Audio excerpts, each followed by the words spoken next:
गुरुर्ब्रह्मा गुरुर्विष्णु गुरुर्देवो महेश्वर गुरु साक्षात् परब्रह्म तस्मै श्री गुरुवे नमः। नारायण नारायण नारायण नारायण।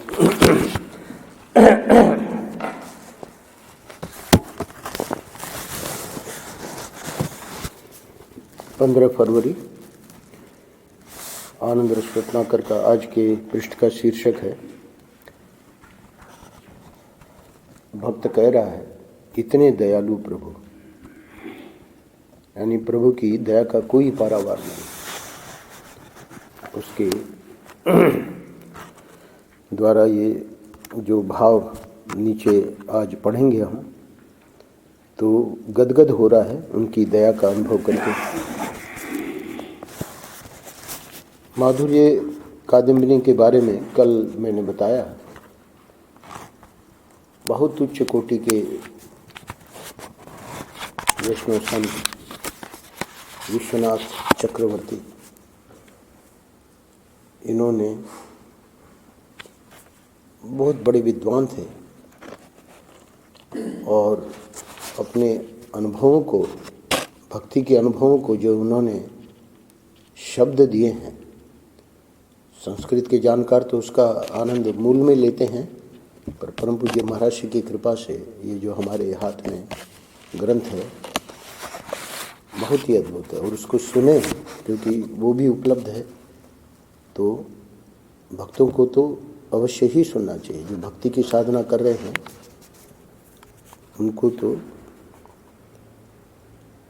अवश्य सुनना चाहिए। 8 अमृत वृष्टि क्रम क्रम से बताई है। भक्त जब अपनी साधना में लग जाता है, क्या क्या उसके जीवन में कैसे कैसे ठाकुर जी कृपा करके क्या क्या अनुभूतियाँ देते हैं। श्रद्धा से हम लोगों ने शुरू किया, उत्साह महाराज ने बताया कि उत्साह में क्या क्या बातें आती हैं, तो वो तो दूसरी अमृत वृष्टि थी।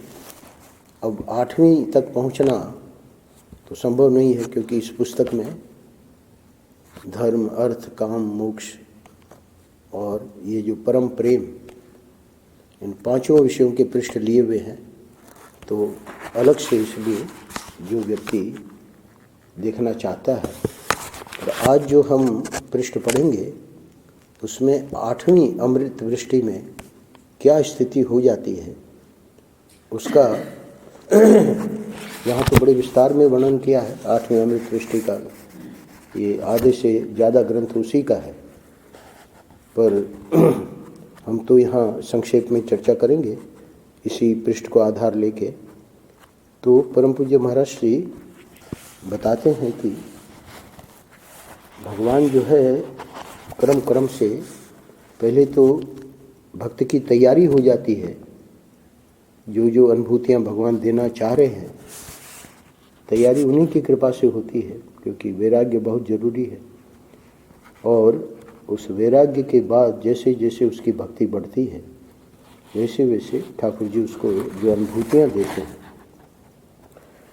तो कहते हैं कि प्रेम तो वही है जिसमें प्यास बढ़े। इस पृष्ठ में प्रवेश करने के पूर्व इसकी भूमिका में जो महाराज श्री बता रहे हैं, क्योंकि भूमिका तो पूरी के पूरी 7 अमृत वृष्टि है, पर फिर भी संक्षेप में, प्रेम तो वही है जिसमें प्यास बढ़े, तृप्ति भी हो प्यास भी हो।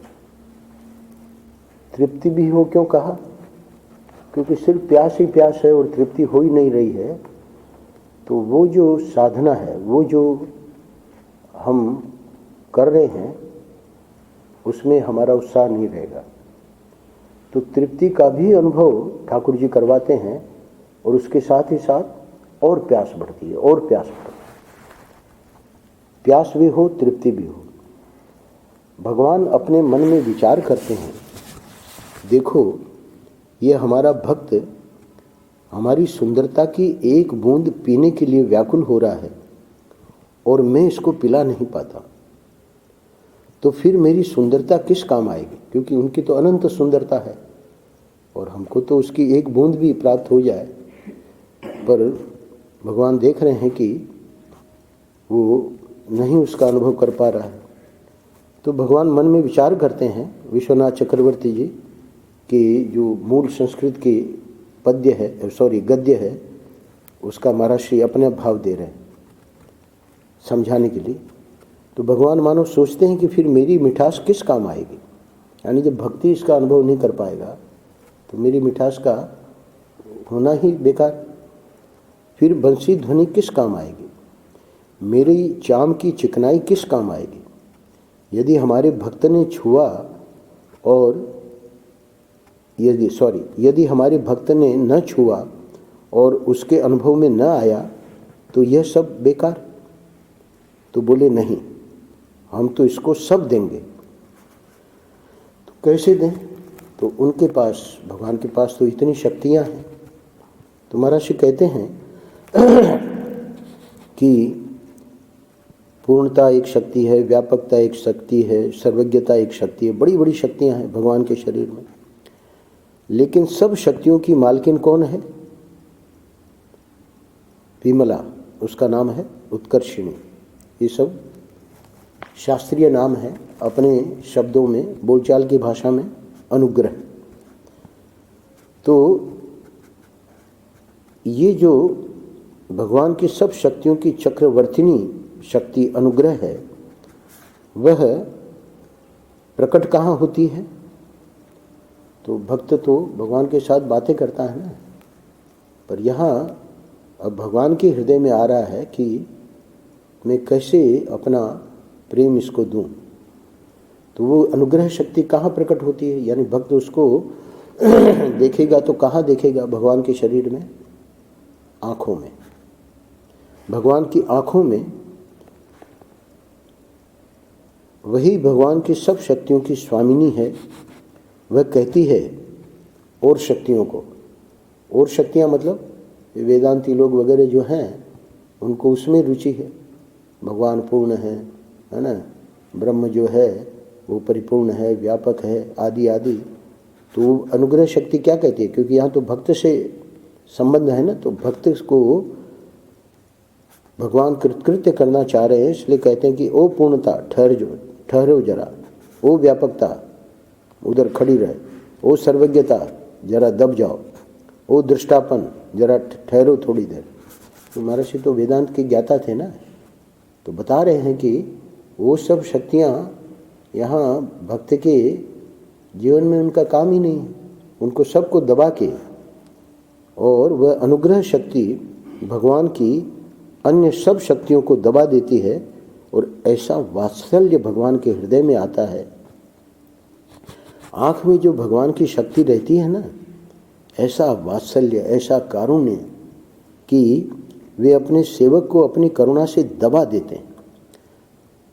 अपने प्यारे मित्र को देखकर, किसी का सखा भाव है, किसी का वात्सल्य भाव है ना, किसी का दास्य भाव है, किसी का माधुर्य भाव है। तो जिसका सखा भाव है तो मानो भगवान अपने प्यारे मित्र को देखकर, है ना, उनका दिल पिघल जाता है। प्यारा मित्र खड़ा है, यानी प्यारा मित्र बैठा है, अष्टम अमृत वृष्टि है, वहाँ तक पहुँचना ही बहुत दुर्लभ है। पर वर्णन तो किया है जिन लोगों ने अनुभव किया है। तो आठवीं अमृत वृष्टि में भगवान की दशा बड़ी विचित्र हो जाती है। क्या कहते हैं महर्षि कि अपने प्यारे मित्र को देखकर उनका दिल पिघल जाता है, और सर्वव्यापकता की शक्ति को दबा करके बड़े बड़े जो आत्माराम महापुरुष हैं उन लोगों को भी चमत्कृति हो जाए। धर्म सम्राट करपात्री जी महाराज ने कहा है कि भगवान का ये जो अनुग्रह है, ये जो प्रेम है, इसकी चमत्कृति हम लोगों को इसका लोहा क्यों मानना पड़ता है कि सुखदेव जी जैसे विरक्त वो नहीं रह पाए, उनकी समाधि छूट गई। भागवत के श्लोक सुने, अरे बोले इनको वहाँ तो पिताजी है ना, यम प्रव्रजंत मनुपेत मपेत कृत्यम देवायनो विरह कातर, और उधर कोई कुछ नहीं, वृक्षों ने जवाब दिया, ओ पुत्र, ओ पुत्र, है ना, मानो कि व्यास जी के साथ वृक्ष भी बुला रहे हैं पर। और उधर भागवत का श्लोक सुन के कि पूतना जो मारने आई थी उसको माँ की गति दे दी, सुन के चकित रह गए सुखदेव जी। तो ऐसे विरक्तों को जो उठा दे, तो पहले सुनो भागवत। पूरा भागवत का अध्ययन किया सुखदेव जी पिताजी के पास। तो कह रहे हैं कि आत्माराम महापुरुष हैं, यानी जो सुखदेव जी जैसे महापुरुष हैं उन लोगों को भी चमत्कृति हो जाए तो ये जो अनुग्रह शक्ति है वो अद्भुत भूमिका में ले जाती है भक्त को, और ऐसे ऐसे गुण प्रकट करती है भगवान के कि भक्त कहते हैं ओहो, अब तो हमको भगवान का पूर्ण रूप से अनुभव हो रहा है। हो नहीं रहा है पर उनको लगता है पूर्ण रूप से। अभी तो थोड़ा सा एक बूंद चखाइए, उसके लिए भगवान को ही सामर्थ्य देना पड़ेगा, है ना। हमारे एक महेशानंद गिरी जी कहते हैं कि कल्पना करो कि अपना ये छोटा वायर है ना, और ये जो खेतों में कितने वोल्ट का जो पावर जाता है वो पावर इसमें थोड़ी दे सकते हैं। तो इसको जला के या पूरा का पूरा भस्म कर देगा, उतना पावर छोड़ ही नहीं सकते हो। तो इतने ट्रांसफार्मर लगते हैं बीच बीच में। तो कहने का मतलब वो जो प्रेम है भगवान का उसको ग्रहण करने के लिए इसीलिए क्रम क्रम से 8वीं अमृत वृष्टि में ये सब वर्णन कर रहे हैं। तो अब वो सब अनुभव होते हैं, उसको विस्तार में नहीं जाएंगे, आज का पेज छूट जाएगा क्योंकि ये तो अद्भुत है। तो कह रहे हैं कि ये कहते हैं कि यद्यपि भगवान के शरीर में 18 बातें नहीं होती हैं, वो सब यहाँ गिनाई हैं, यहाँ गिनाने से तात्पर्य नहीं है, जिनको रुचि हो उसको अवश्य पढ़िएगा। 73वां पृष्ठ है। मोह नहीं होता, तंद्रा, भ्रम, है ना, शरीर का रस कभी सूखता नहीं, रुक्ष नहीं होते, चंचल नहीं होते, मदमाश्चर्य नहीं आता, हिंसा, खेद, परिश्रम आदि आदि 18 दोष भगवान के अंदर कभी नहीं होते। पर अब देखिए अनुग्रह शक्ति क्या करती है। लेकिन जब वे भक्तों पर कृपा करते हैं तब इन 18 दोषों को धारण करके भी भले कोई भगवान को दोषी कहे, अपने प्रेमी भक्त का जो मनोरथ है, जो वो भक्त चाह रहा है, उसको वे पूरा करते हैं। जब भक्त वात्सल्य से अपने भक्तों पर दया करके अपने भक्तों की अशुद्धियों को दूर करके उनको शुद्ध सात्विक बना देते हैं, है ना, तो माँ का दृष्टांत दिया है, आप लोग सब जानते ही हैं, तो माँ ही कर सकती है। तो इसी प्रकार भगवान स्वयं अपने भक्त की जो गंदगी है उसको भोग्य बना करके, इसीलिए वहाँ महाभारत में आया था कि ये जब गए अर्जुन तो वहाँ देवताओं ने दिव्य वो दी, दृष्टि भी दी, नहीं तो उनका दर्शन ही नहीं हो सकता। तो स्वर्ग गए सशरीर, पर वहाँ वर्णन आया है कि उनके जितने अशुभ थे वो जो आलिंगन मिला, देवता का आलिंगन, इंद्र को भगवान ही माना है। ये बात अलग है कि देवताओं की बड़ी निंदा भी है शास्त्रों में, पर वो उतने ही अंशों में जब वो अपने उस अधिकार को यानी अपनी कुर्सी को लेकर चिंतित रहते हैं, उतने ही अंशों में। बाकी तो उनको पूरा पावर है। सब अशुभ नष्ट हो गए। आलिंगन ठाकुर जी का मिले तो सब अशुभ नष्ट हो जाते हैं। तो कहते हैं कि इसी प्रकार भगवान स्वयं अपने भक्त की जो गंदगी है उसको भोग्य बना करके अपना सौंदर्य देकर चमत्कृति की पराकाष्ठा पर पहुंचा देते हैं। और भक्त को, ध्यान से सुनिएगा, और भक्त को बारंबार ये अनुभव होता है कि देखो भगवान हमें कितना प्रेम करते हैं, यानी हम इसके योग्य हैं नहीं, पर कितना प्रेम करते हैं, हम पर कितनी कृपा करते हैं। जब भक्त की तृप्ति नहीं होती, प्यास बढ़ती जाती है, तब भगवान बोलते हैं। अब देखिए कोशिश कर रहे हैं भगवान, पर तृप्ति नहीं होगी, होनी नहीं है, होनी भी नहीं चाहिए, भक्ति में अगर तृप्ति हो गई तो वो भक्ति नहीं है। क्यों? प्रतिक्षण वर्धमानम, इसकी भक्ति की परिभाषा ही है, वो तो हर क्षण बढ़ेगी। तो अब भगवान क्या करते हैं, देख रहे हैं कि तृप्ति नहीं हो रही है, तो यहीं पर ये आज का पृष्ठ शुरू होता है। तब भगवान बोलते हैं, जब भक्त को तृप्ति नहीं होती, प्यास बढ़ती जाती है, तब भगवान बोलते हैं, अरे भक्तवर्य, तुमने बहुत जन्मों तक मेरा भजन किया, तुमने मेरे लिए अपनी स्त्री छोड़ी, अपना घर छोड़ा, अपना धन छोड़ा, मेरे लिए अपनी सुख सुविधा छोड़ी, केवल मेरी सेवा के लिए। तुमने ठंडी सही, गर्मी सही, भूख सहा, प्यास सही। अरे मेरे भक्त, तूने मेरे लिए बड़ा क्लेश सहा, मैं तो उसका बदला कभी चुका नहीं सकता, मैं तो केवल तुम्हारा कर्जदार हूँ। फिर भी भगवान में तो सब शक्तियाँ हैं, तो फिर सोचते हैं भगवान कि भाई कुछ करके चुकाया जा सकता है क्या कर्जा। तो क्या भगवान सोचते हैं, अगले पैराग्राफ में भगवान कह रहे हैं भक्त को, मैं देखता हूँ कि यदि मैं तुम्हें बादशाह बना दूँ, भगवान तो है ना सर्वसमर्थ हैं। एक वो था गांव, नगर कहिए, तो वहाँ का नियम ही था कि अगर राजा मर जाए तो वो जो हाथी था राजा का, वो माला लेके सूंड में, और जिसको पहना देगा उसको फिराया जाता था, घुमाया जाता था। और वो गजराज जो है, जिसके गले में माला डाल दे तो वही राजा बन जाएगा। तो भगवान तो कोई भी लीला करके कुछ भी कर सकते हैं। अरे देवे गौड़ा जैसा व्यक्ति प्रधानमंत्री बन सकता है भारत का, तो बादशाह बना सकते हैं। खैर यहाँ वहाँ भक्ति का प्रसंग नहीं है, पर ठाकुर जी तो अगर चाहें तो बादशाह बना दे। तो अब ठाकुर जी के मन में आता है कि वो तो भक्त तो बनना ही नहीं चाह रहे हैं ना, तो क्या तुम्हारे भजन और तुम्हारी तपस्या का फल मिल जाएगा? यानी कि नहीं मिलेगा। चलो बादशाह नहीं, इंद्र बना दे, है ना, स्वर्ग का देव, स्वर्ग का राजा।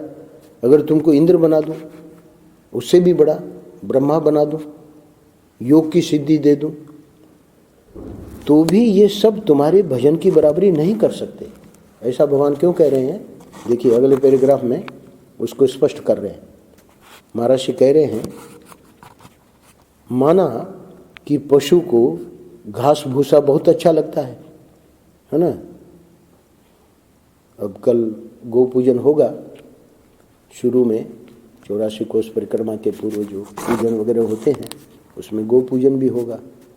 तो कल वो गौ माता आवेगी तो उसको घास भूसा देंगे तो बड़ा, है ना, वो एक अपने इसमें भी पूजन के लिए उसको जब ला रहे थे बछिया को, तो वो आवे ही नहीं, सरके ही नहीं। अब उसको जब खाने को दिया तो वो आवे। तो कह रहे हैं भगवान की, मानो भगवान कह रहे हैं या सोच रहे हैं कि माना कि पशु को घास भूसा बहुत अच्छा लगता है, उसको अच्छा लगता है, बहुत ध्यान से सुनिएगा, उसको अच्छा लगता है, इसलिए मनुष्य को देना तो ठीक नहीं है ना। अरे भाई पशु को घास भूसा अच्छा लग रहा है तो चलो भाई, है ना, इनको मनुष्यों को भी दे दें। ठीक इसी प्रकार, ये तो हो गया दृष्टांत। दार्ष्टान्त क्या है? ठीक इसी प्रकार संसारी मनुष्य को राजा होना, इंद्र होना, ब्रह्मा होना अच्छा लगता है, वह हम भक्त को कैसे दे सकते हैं? क्यों? क्योंकि भक्त के लिए तो जैसे वो घास, जैसे मनुष्य को घास भूसा नहीं दे सकते, है ना, तो भक्त के लिए तो ये, इसलिए सुदामा को कहाँ था, कोई अपेक्षा नहीं थी कि भगवान हमको कुछ दे। तो सुशीला के कहने से सोचे चलो ठीक है, मित्र के दर्शन हो जाएंगे, है ना, मित्र से मिलना हो जाएगा। तो सुदामापुरी भगवान ने दी, वो बात अलग है ना। तो सुशीला की कामना थी ना, भक्त की पत्नी कुछ चाह रही है तो भगवान उसको कैसे वंचित करेंगे। तो भगवान कह रहे हैं कि तू तो कुछ चाह ही नहीं रहा मेरे से। प्रहलाद जी का देखिए, अद्भुत है। भगवान नृसिंह ने कहा कि वर मांगो, अरे बोले कि ये जो है लेना देना, ये तो बनिया लोगों का काम है हमारे और आपके बीच में आप इस प्रकार की बात कह रहे हैं। आप कृपा करके और ये वृत्ति ही हमारे हृदय से निकाल दो, हमारे में कोई कामना न रहे। तो भक्त को भगवान सोच रहे हैं कि मैं क्या दूं, तो इसलिए कह रहे हैं कि इसलिए वैसे तो मैं अपराजित हूं, यानी पूरी दुनिया में मेरा जो नाम है वो तो प्रसिद्ध है कि ये तो अपराजित हैं, किंतु तुमने अपने प्रेम से, भक्ति से मुझको पराजित कर दिया। तो अंत में क्या कहते हैं कि मैं तो तुम्हारे वश में हूं, अब तुम देखिए ये बहुत गजब की चीज़ है। ये भक्त के दर्शन की जो 6 श्रेणियां हैं इसी आनंद रस रत्नाकर में, ये 5वीं श्रेणी है। यानी सब कुछ हो सकता है, भगवान दर्शन दे सकते हैं, बात कर सकते हैं, वरदान दे सकते हैं, ये भी कह सकते हैं कि है ना तुम मेरे हो, पर मैं तुम्हारा हूं, ये किसको कहेंगे? अरे मैं तुम्हारा हूं ये कहने का अर्थ क्या हुआ कि भगवान हमारे सेवक हो गए। अम्बरीश के प्रसंग में देखिए क्या कह रहे हैं। अरे वो अम्बरीश के प्रसंग में भगवान के पास दुर्वासा जी पहुंचते हैं और कहते हैं कि भाई ये जो चक्र पीछे लगा है ना, कुछ आप करिए। बोले कि मैं कुछ नहीं कर सकता, अहम भक्त पराधीन, मैं तो भक्त के पराधीन हूँ। यानी अब जो भी कुछ कर सकता है वो अम्बरीश ही कर सकते हैं, जिनका तुमने अपराध किया है वो तुम्हें क्षमा करे तो हो सकता है, यानी मैं भी विवश हूँ। तो अपराजित भगवान अपने को कह रहे हैं कि मैं कुछ नहीं कर सकता। वही बात यहाँ आ रही है कि मैं तो तुम्हारे वश में हूँ। 8वीं अमृत वृष्टि है ना, तो ये 5वीं श्रेणी ही अंतिम है। भक्ति में 6ठी श्रेणी की जरूरत नहीं है, वो तो भगवान कृपा करके ज्ञान दे देते हैं। क्योंकि स्वामी गिरीशान जी कहते हैं कि वो 1% जो है वियोग का दुख, वो भी नहीं रहना चाहिए। वियोग के दुख में विफल हो जाता है भक्त। तो अब जब उसको ज्ञान हो गया कि हम और परमात्मा दो नहीं हैं, है ना, अभिन्न है, भक्त भक्ति भगवंत गुरु चतुर नाम वपु एक, नाम 4 हैं, है ना, है एक ही। तो इसलिए ये 5वीं जो श्रेणी है दर्शन की, ये तो यानी भक्ति का पर्यवसान है और उसी में ज्ञान का पर्यवसान है। तो 6ठा तो खाली बताने के लिए कि प्रेमाद्वैत और ज्ञानाद्वैत एक ही है। प्रेम में भी अद्वैत है, ज्ञान में भी अद्वैत है। प्रेम में अद्वैत क्या है? सिर्फ ठाकुर जी रह जाते हैं, है ना। जो प्रेमी है वो पूरा का पूरा ठाकुर जी में समा जाता है।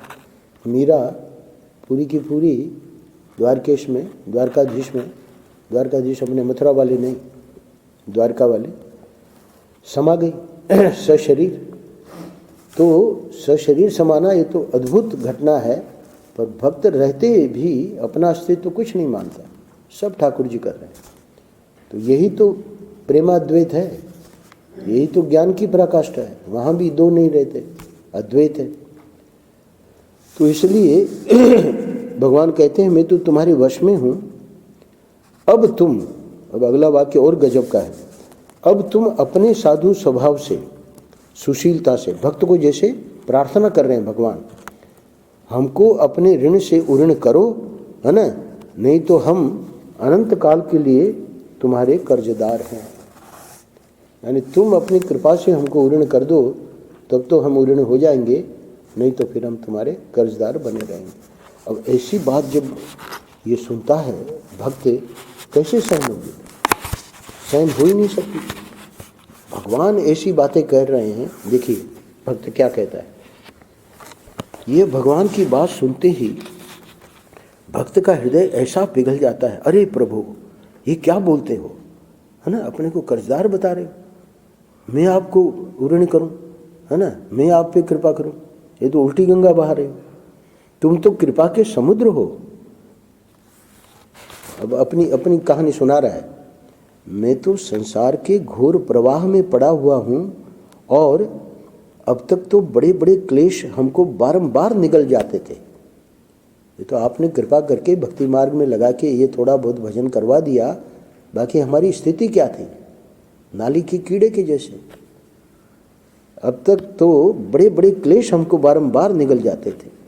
हमारी ओर देख करके तुम्हारे हृदय में करुणा आई। देखिए अनुग्रह शक्ति, अभी अभी मैंने महर्षि के शब्दों में वर्णन किया। भगवान जब देखते हैं कि अब क्या करना है, तो सब शक्तियों को विराम देके अनुग्रह शक्ति को, सब शक्तियों को दबा देते हैं। तो करुणा की आपने, है ना। तो मैं तो संसार के घोर प्रवाह में पड़ा हुआ हूँ और अब तक तो बड़े बड़े क्लेश हमको बारंबार निगल जाते थे। हमारी ओर देख करके तुम्हारे हृदय में करुणा आई। अखिल लोकातीत होकर भी आपने क्या लीला की, तुम श्री गुरुदेव का रूप धारण करके हमारे सामने प्रकट हुए और ऐसा मंत्र बताया हमको कि हमारे मन में जो विकार थे वे सभी शांत हो गए। अरे आप कह रहे हो कि आप कर्जदार हो जाओगे, आप कर्जदार कैसे हो सकते हो? आप गुरुदेव के रूप में नहीं आते, वो मंत्र नहीं देते, है ना, वो मंत्र करने से हमारे विकार नहीं मिटते, तो ये अनुभव, ये आपका जो दर्शन हमको हो रहा है कहाँ होता? आप ऐसा मत कहिए कि हम तुम्हारे कर्जदार हैं। हमारी अविद्या दूर हो गई, है ना। जैसे कोई बाघ के मुंह में पड़ा हो, वहां से तुमने हमको छुड़ा लिया। ये क्या है संसार?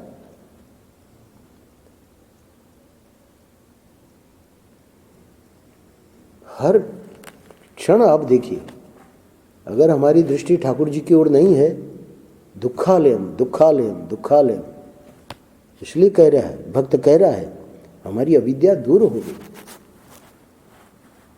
जैसे कोई बाघ के मुंह में पड़ा हो, वहां से तुमने हमको छुड़ा लिया। मैं तो देख चुके। क्या गोस्वामी जी कहते हैं, सुर नर मुनि सबकी यह रीति, स्वार्थ लाभ करे सब प्रीति। स्वार्थ है तब तक प्रीति है। देखिए घर घर में तलाक, ये तो भारतीय संस्कृति में था ही नहीं। संस्कृति में ये तो हमारा दुर्भाग्य है, घर घर में तलाक। एक परिवार, 3 बेटियां, तीनों का तलाक। जैसे कोई बाघ के मुंह में पड़ा हो, अब उनके माता पिता का क्या हालत होगी आप लोग कल्पना करिए। तीनों की शादी करवाई, एक एक करके तीनों का तलाक। जैसे कोई बाघ के मुंह में पड़ा हो, वहां से तुमने हमको छुड़ा लिया और अपने चरण कमलों का दास बनाया। ऐसा मंत्र हमारे कान में पड़ा कि हमारी सब व्यथा मिट गई और बारंबार तुम्हारे नाम का श्रवण किया, कृष्ण कृष्ण कृष्ण कृष्ण। यानी ये सब घटनाएं तो ठाकुर जी बाद में करते हैं। 3 बेटियों का तलाक होने वाला है ना, पर उसके पहले स्वयं गुरुदेव के रूप में महर्षि उनके परिवार में आए। वो गुरुदेव का जो संरक्षण है वो माता पिता को बचाए हुए, तो माता पिता तो पागल हो जाए, है ना। तो क्या ठाकुर जी कैसे कैसे कृपा करते हैं। इसलिए ब्रह्मा जी ने कहा कि कृपा तो बरस रही है हर बंदे पे, पर उसको उसका अनुसंधान करना आना चाहिए। तत्तेनुकंपाम सुसमीक्षमाणम, कृपा तो बरस रही है, अनुकंपा अनुग्रह बरस रहा है। जितने हम लोग बैठे हैं पूरे संसार में प्राणी मात्र पर समीक्षमाणम, ईक्षण समीक्षण सुसमीक्षण, तत्तेनुकंपाम सुसमीक्षमाणम। कृपा का अनुभव कौन कर पाएगा? हमारा अपमान हो रहा है वो भी कृपा है ना। कोई हमसे हम जैसा चाह रहे हैं मन में, हमारे मन के मुताबिक नहीं कर रहा है, वो भी कृपा है। कैसे कृपा है महाराज? हमको तो बड़ा दुख हुआ। अरे भाई उसका भी तो मन है। महर्षि हमेशा कहते थे कि हम हमारे मन से ही उसको क्यों चलाना चाह रहे हैं, उसका भी मन है ना। इसीलिए एक दूसरे को समझकर ही चलना होता है। तो ये तो महाराज श्री गुरुदेव के रूप में इतने बढ़िया बढ़िया सूत्र हमको दे रखे हैं, तात्कालिक हो जाती है, विक्षेप हो जाता है, फिर शांत हो जाता है। सत्संग में बैठते हैं, ये अमृत वचन सुनते हैं तो लगता है अरे हम तो राधा गिरधर गोपाल के ठाकुर जी के चरणों में हैं, हमको कोई चिंता ही नहीं है, हर क्षण वो हमको इतना प्यार दे रहा है। इसलिए गोस्वामी जी ने और मीरा ने भी कहा, ऐसे वर को के वरु जो जिए और मर जाए, वर वरिये गोपाल जो थारो चुड़लो अमर हो जाए। यानी व्यवहार में सब रहेगा, पति पत्नी का व्यवहार आदि आदि, परंतु प्रेम हमारा जब ठाकुर जी के चरणों में रहेगा तो वो दुख का अनुभव नहीं होगा। इसी पुस्तक में बहुत गजब की व्याख्या की है। ये दुख पूरा मानसिक है, मन में हम जिसको दुख मान लेते हैं दुख है ना, वही भक्त उसको सुख मान रहा है। अंग्रेजी में कहावत है ब्लेसिंग इन डिस्गाइज। अरे ये तो कृपा हो रही है। कृपा क्या हो रही है महाराज, कैंसर हो गया? नहीं नहीं, ये तो बहुत बड़ी कृपा होगी। उसकी व्याख्या तो संत लोग करेंगे। तो कह रहे हैं कि बाघ के मुंह में पड़ा हो और वहाँ से तुमने हमको छुड़ा लिया और अपने चरण कमलों का दास बनाया। ऐसा मंत्र हमारे कान में पड़ा कि हमारी सब व्यथा मिट गई और बारंबार तुम्हारे नाम का श्रवण किया। कृष्ण कृष्ण कृष्ण कृष्ण कीर्तन प्राप्त हुआ, श्रवण प्राप्त हुआ और हमारा हृदय शुद्ध हो गया। भक्त का ये जो भगवान ने कहा ना कि मैं कर्जदार हूँ, वो सहन नहीं हो रहा। इसलिए अंत में फिर कह रहा है, मैंने तो एक दिन भी तुम्हारी सेवा नहीं की। मैं तो इतना अधम हूँ, इतना दुर्बुद्धि हूँ कि सब कुछ समझता हुआ भी तुम्हारी सेवा नहीं की। संसार की तो सेवा करता रहा, परिवार की तो सेवा करता रहा, तुम्हारी सेवा कहाँ की भी तो अपने स्वार्थ के लिए की। मेरा आचरण पवित्र नहीं रहा, मैं तो दंड देने योग्य हूँ, लेकिन हे प्रभु तुमने हमारे ऊपर कितनी कृपा की। तुम अपनी वाणी से बोलते हो कि मैं तुम्हारा ऋणी हूँ। यानी सहन नहीं हो रहा भक्त को। ये तो सुनकर आश्चर्य हो गया, इतने दयालु प्रभु मैं क्या करूं। और इसके आगे क्या हुआ उसके लिए पुस्तक पढ़िएगा। ओम नारायण नारायण नारायण नारायण। श्री राम